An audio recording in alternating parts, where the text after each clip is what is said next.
বন্ধুরা, আজকে সহজ পদ্ধতিতে অনেকগুলো ফল এবং সবজি এঁকে দেখাবো। প্রথমে একটা ওয়ান দিয়ে এভাবে আমরা একটা আপেল এঁকে ফেলবো। দুই পাশে দুইটা এরকম সি লেটার দিয়ে মাঝখানে যুক্ত করে দিয়ে আপেল হয়ে যাবে। এরপরে বোটা দিয়ে একটা পাতা এঁকে দিতে হবে এই পদ্ধতিতে। এরপরে আমরা ধনুকের মতো একটা থ্রি লিখে নিয়ে সেটা দিয়ে আমরা একটা পেঁপে আঁকবো। নিচে একটা ডট দিয়ে পেঁপের দুই পাশে একটু প্রসারিত করে দুইটা লাইন এভাবে বাঁকা করে দিয়ে বোটা দিয়ে দিতে হবে। এরপরে ভেতরে আরও দুইটা দাগ দিয়ে দিতে হবে।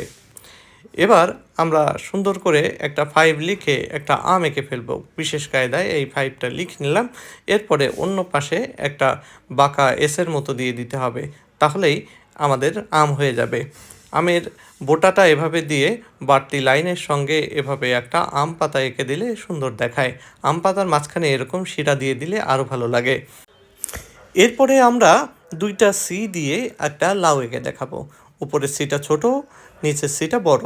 দুইটা সি এভাবে যুক্ত করে দিলে লাউয়ের শেপ হয়ে যাবে। এরপরে বোটা এঁকে দিতে হবে। এবার আমরা একটা টমেটো আঁকবো। প্রথমে টমেটোর দুইটা লাইন দিয়ে একটা বোটা এঁকে নিতে হবে। তারপরে টমেটোর বোটার উপরে যেরকম বৃত্তি থাকে সেরকম দিয়ে দুই পাশ থেকে এরকম ঘুরিয়ে দুইটা সি এর মতো করে দিয়ে নিচে যুক্ত করে দিলেই টমেটো হয়ে গেল। এবার আমরা থ্রি দিয়ে শশা আঁকবো। এরকম একটা থ্রি উপর করে দিয়ে সেটাকে এভাবে নিচে এরকম শশার শেপ পরে বোটা দিয়ে দিতে হবে। দুইটাতেই নিচে একটু ফুল দিয়ে দিবেন। এরপরে আমরা একটা স্ট্রবেরি আঁকবো। টমেটোর মতো করেই এরকম বোটা দিয়ে আমরা স্ট্রবেরি যে উপরের বৃত্তি বা বোটার মতো যে অংশটুকু থাকে সেটা দিয়ে নিচে একটা হার্ট শেপের মতো করে দিলেই আমাদের স্ট্রবেরি হয়ে গেল। স্ট্রবেরির মাঝখানে বিচির মতো এরকম ছোট ছোট দিয়ে দিলে সুন্দর দেখায়। এবার আমরা টু দিয়ে একটি ক্যারট আঁকবো। এভাবে টু লিখে তার নিচে দাগ দিয়ে উপরে ক্যারট বা গাজরের এরকম ড্রয়িংটা করে দিতে হবে। মাঝখানে ছোট ছোট লাইন দিয়ে দিতে হবে। এবার আমি সুন্দরভাবে রং করছি। লাল রং দিয়ে প্রথমে আপেল করে ফেললাম। মাঝখানে একটু সাদা রং রেখে দিলে ভালো হয়। পরে বোটাও পাতার রং দিয়ে দিতে হবে। পেঁপেতে প্রথমে কমলা রং দিয়ে দিতে হবে। এরপরে হলুদ রং দিয়ে ভরাট করে দিতে হবে। এরপরে বোটায় একটু সবুজ এবং হলুদ দিয়ে দিলেই হলো।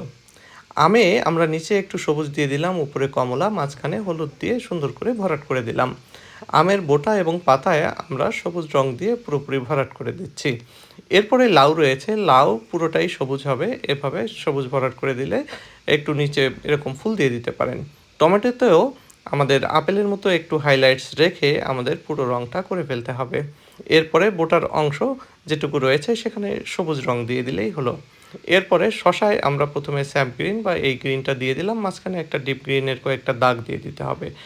এরপরে আমাদের স্ট্রবেরিতে সাদা অংশগুলো রেখে বাকি যে অংশগুলো সেটা পুরোটা লাল রঙে ভরাট করে দিতে হবে। বোটার অংশে সবুজ দিয়ে দিতে হবে। গাজরে এরকম কমলা রং দিয়ে উপরে সবুজ দিলেই হয়ে গেল।